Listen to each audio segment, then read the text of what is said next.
Hello everyone, welcome to my YouTube channel. അപ്പോൾ ഇന്നത്തെ എൻ്റെ വീഡിയോ എന്ന് പറഞ്ഞാൽ റീസെൻ്റ്ലി ഞാനൊരു ഹോം മെയ്ഡ് ക്രീമിൻ്റെ വീഡിയോ ചെയ്തിട്ടുണ്ടായിരുന്നു കേട്ടോ. 1000, 2000, 3000 രൂപയ്ക്കാണ് ഈ ഒരു ക്രീമിൻ്റെ വില എന്ന് പറഞ്ഞാൽ. ഇത് നമുക്ക് വെറും സീറോ കോസ്റ്റിൽ വീട്ടിൽ തന്നെ ഉണ്ടാക്കാൻ പറ്റും കേട്ടോ. സ്കിൻ നന്നായിട്ട് തന്നെ നിറം വെക്കാനായിട്ടും കറുത്ത പാടുകളും പിഗ്മെൻറ്റേഷനും ടാനൊക്കെ പോകാനായിട്ട് ഹെൽപ്പ് ചെയ്യുന്ന ഒരു അടിപൊളി ക്രീമാണ്. അപ്പോൾ ഇന്നത്തെ എൻ്റെ വീഡിയോ എന്ന് പറഞ്ഞാൽ എങ്ങനെയാണ് ആ ക്രീം ഉണ്ടാക്കുന്നത് എന്നതിനെക്കുറിച്ചാണ് കേട്ടോ. എന്നാൽ പിന്നെ സമയം കളയണ്ട, നമുക്കൊന്ന് വേഗം ഒന്ന് കണ്ടിട്ട് വരാം. സോ അപ്പോൾ അതിനായിട്ട് ആദ്യം വേണ്ടതെന്ന് പറഞ്ഞാൽ പച്ചരിയാണ് കേട്ടോ. ഒരു 5 സ്പൂൺ പച്ചരി എടുക്കുക കേട്ടോ. പച്ചരി എടുക്കുമ്പോൾ നല്ല കളറുള്ള നല്ല വെളുത്ത പച്ചരി ഉണ്ടല്ലോ, അത് എടുക്കുക കേട്ടോ. ചിലത് ഇങ്ങനെ ഒരു ഡിം കളറായിട്ടിരിക്കും, അങ്ങനത്തെ എടുക്കരുത്. നമ്മുടെ ക്രീമിന് നല്ല നിറം വേണമെന്നുണ്ടെങ്കിൽ ആ ഒരു പ്യുവർ വൈറ്റ് ആയിട്ടുള്ളത് എടുക്കുക കേട്ടോ. അപ്പോൾ അതൊരു 2 മണിക്കൂർ ഒന്ന് കുതിരാനായിട്ട് വെള്ളത്തിൽ ഇട്ട് വെക്കുക കേട്ടോ. അതിനുശേഷം നന്നായിട്ട് വാഷ് ചെയ്തിട്ട് നമുക്കൊന്ന് ഗ്രൈൻഡ് ചെയ്ത് നന്നായിട്ടൊന്ന് പേസ്റ്റാക്കി എടുക്കണം കേട്ടോ. അപ്പോൾ ഇതാ ഞാനിത് ഗ്രൈൻഡ് ചെയ്ത് പേസ്റ്റാക്കി എടുത്തിട്ടുണ്ട് കേട്ടോ. അപ്പോൾ ഇത് ഗ്രൈൻഡ് ചെയ്യുന്ന സമയത്ത് ഞാൻ ആ അരി ജസ്റ്റ് ഒന്ന് മുങ്ങിക്കിടക്കാൻ പാകത്തിന് കുറച്ച് വെള്ളം ഒന്ന് ഒഴിച്ചു കൊടുത്തോളൂ കേട്ടോ. അതല്ലെങ്കിൽ കൂടുതൽ വെള്ളം ഒഴിച്ച് കഴിഞ്ഞാൽ നമുക്ക് ഗ്രൈൻഡ് ചെയ്യാൻ കുറച്ച് ബുദ്ധിമുട്ടുണ്ടാകും. അപ്പോൾ ആ ഒരു കുറച്ച് വെള്ളം ഒഴിച്ചു കൊടുക്കുക. എന്നിട്ട് ഗ്രൈൻഡ് ചെയ്തതിന് ശേഷം കുറച്ചും കൂടി വെള്ളം ഒന്ന് അതിലേക്കൊന്ന് ആഡ് ചെയ്ത് കൊടുക്കുക കേട്ടോ.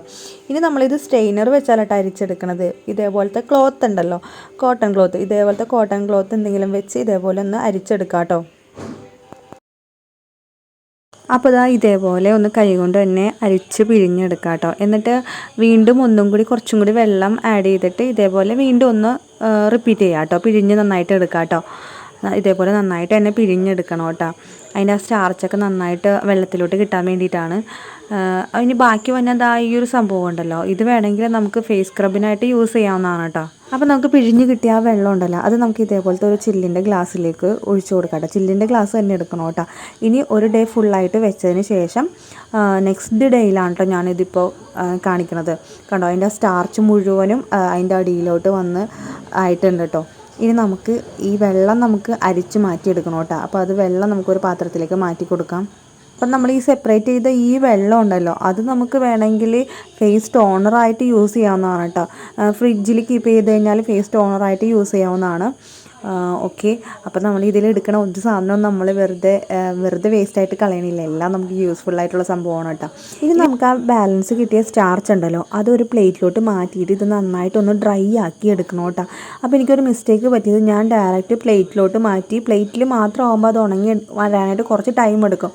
അപ്പോൾ പ്ലേറ്റിൻ്റെ മുകളിൽ ഒരു പേപ്പർ ഇട്ടിട്ട് അതിൻ്റെ മേലെ വേണം കേട്ടോ സ്റ്റാർച്ച് ഇട്ട് അതൊന്ന് ഡ്രൈ ആക്കി എടുക്കാനായിട്ട്. അങ്ങനെ ആകുമ്പോൾ നമുക്ക് പെട്ടെന്ന് ഒരു ഡേ കൊണ്ട് തന്നെ ഒരു ഡേ ഫുള്ള് വേണ്ട, ഒരു ഉച്ചയാകുമ്പോഴേക്കും നന്നായിട്ട് തന്നെ ഡ്രൈ ആക്കി കിട്ടും കേട്ടോ. അപ്പോൾ ഞാൻ ഡ്രൈ ആക്കി കിട്ടിയിട്ടുണ്ട്. എന്നിട്ട് അത് നന്നായിട്ടൊന്ന് ഗ്രൈൻഡ് ചെയ്ത് നല്ല ഫൈൻ പൗഡറാക്കി എടുക്കണം കേട്ടോ. ഒരു ചെറിയ തരി പോലും പാടില്ല, നല്ല ഫൈൻ പൗഡറാക്കി എടുക്കുക കേട്ടോ. ഇനി നമുക്ക് ഇതുണ്ടാക്കണം എങ്ങനെയാണ് നോക്കാം. അതിനായിട്ട് ഒരു 5 ടീസ്പൂൺ ആലോവേര ജെല്ലാണ് കേട്ടോ. ആലോവേര ജെല്ല് ഞാനിപ്പോൾ എടുത്തേക്കണ വോവിൻ്റെ ആലോവേര ജെല്ലാണ്. അപ്പോൾ ഒരു 5 ടീസ്പൂൺ ആലോവേര ജെല്ല് ഇതിലേക്ക് ആഡ് ചെയ്ത് കൊടുക്കുക കേട്ടോ. അപ്പോൾ നാച്ചുറലായിട്ടുള്ള ആലോവേര ജെല്ല് ഇട്ട് കഴിഞ്ഞാൽ ചിലപ്പോൾ നമ്മളുടെ ക്രീം ചിലപ്പോൾ കേടായി പോകാൻ ചാൻസ് ഉണ്ട്. അതിൽ വാട്ടർ കണ്ടൻറ്റ് എന്തായാലും ഉണ്ടാവുമല്ലോ. അപ്പോൾ അതുകൊണ്ട് തന്നെ നമ്മളുടെ പെട്ടെന്ന് അത് കേടായി പോകും കേട്ടോ. അതുകൊണ്ടാണ് ഈ ആലോവേര ജെല്ല് എടുത്തത് കേട്ടോ. ഇനി നെക്സ്റ്റ് ആഡ് ചെയ്യേണ്ടതെന്ന് പറഞ്ഞാൽ 2 വൈറ്റമിൻ ഇ ക്യാപ്സ്യൂൾ ഒന്ന് ആഡ് ചെയ്ത് കൊടുക്കുക കേട്ടോ. ഞാനിത് സീറോ കോസ്റ്റ് ആണെന്ന് പറയാൻ കാരണം എൻ്റെ കയ്യിൽ ഇതെല്ലാം അവൈലബിൾ ആയിട്ടുള്ള ഇൻഗ്രീഡിയൻസ് ആയിരുന്നു കേട്ടോ.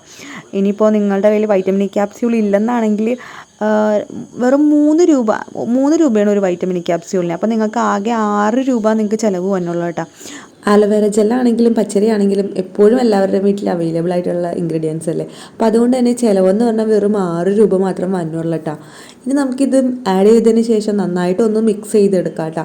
ആ ഒരു ക്രീം ടെക്സ്ചർ കിട്ടണ വരെ നന്നായിട്ടൊന്ന് മിക്സ് ചെയ്ത് എടുക്കാം. നമ്മൾ കേക്കിനൊക്കെ മിക്സ് ചെയ്യുമ്പോൾ ആ ഒരു ഫ്ലഫി ആയിട്ട് കിട്ടൂലേ, അപ്പോൾ അതുവരെ ഒന്ന് മിക്സ് ചെയ്തെടുക്കുക കേട്ടോ. ഇപ്പോൾ നമ്മളുടെ ക്രീം ഇവിടെ റെഡി ആയിട്ടുണ്ട് കേട്ടോ.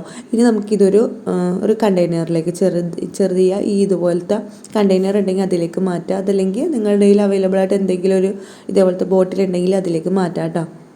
പിന്നെ നമ്മൾ ഈ എടുക്കുന്ന കണ്ടെയ്നർ ഉണ്ടല്ലോ, അതിൽ വെള്ളത്തിൻ്റെ ചെറിയൊരു അംശം പോലും പാടില്ല കേട്ടോ. അങ്ങനെ എന്തെങ്കിലും ചെറിയൊരു കണ്ടൻറ്റ് ഉണ്ടെങ്കിൽ നമ്മളുടെ ക്രീം അത് പെട്ടെന്ന് തന്നെ കേടായി പോകും കേട്ടോ. അപ്പോൾ അതുകൊണ്ട് തന്നെ നിങ്ങളിങ്ങനെ ഉണ്ടാക്കുന്നവരാണെങ്കിൽ അത് പ്രത്യേകം ശ്രദ്ധിക്കണം കേട്ടോ. അപ്പോൾ ഇതാ നമ്മളുടെ ക്രീം ഇവിടെ റെഡി ആയിട്ടുണ്ട് കേട്ടോ. ഇത് നമുക്ക് ഡെയിലി യൂസ് ചെയ്യാൻ പറ്റിയ ക്രീമാണ്. ഞാനിപ്പോൾ നൈറ്റ് ക്രീമായിട്ടാണ് കേട്ടോ യൂസ് ചെയ്യണത്. അങ്ങനെ യൂസ് ചെയ്ത് കഴിഞ്ഞാൽ നമുക്ക് കുറച്ചും കൂടി പെട്ടെന്ന് തന്നെ റിസൾട്ട് കിട്ടുന്നതായിരിക്കും കേട്ടോ. അപ്പോൾ നിങ്ങളും ഇതേപോലെ ഉണ്ടാക്കിയിട്ട് ഒന്ന് യൂസ് ചെയ്ത് നോക്കാം കേട്ടോ. അപ്പോൾ ഈ വീഡിയോസ് നിങ്ങൾക്ക് യൂസ്ഫുൾ ആയിട്ട് തോന്നിയാണെങ്കിൽ ലൈക്ക് ചെയ്യാനും പിന്നെ എൻ്റെ ഇൻസ്റ്റാഗ്രാം പേജും ഫേസ്ബുക്ക് പേജും ഫോളോ ചെയ്തിട്ടുണ്ടെങ്കിൽ അതും കൂടി ഒന്ന് ഫോളോ ചെയ്തേക്കണേ. അപ്പോൾ നെക്സ്റ്റ് നല്ലൊരു കണ്ടന്റ് ആയിട്ട് ഞാൻ വേഗം വരുന്നതായിരിക്കും കേട്ടോ. അതുവരേക്കും ബായ്.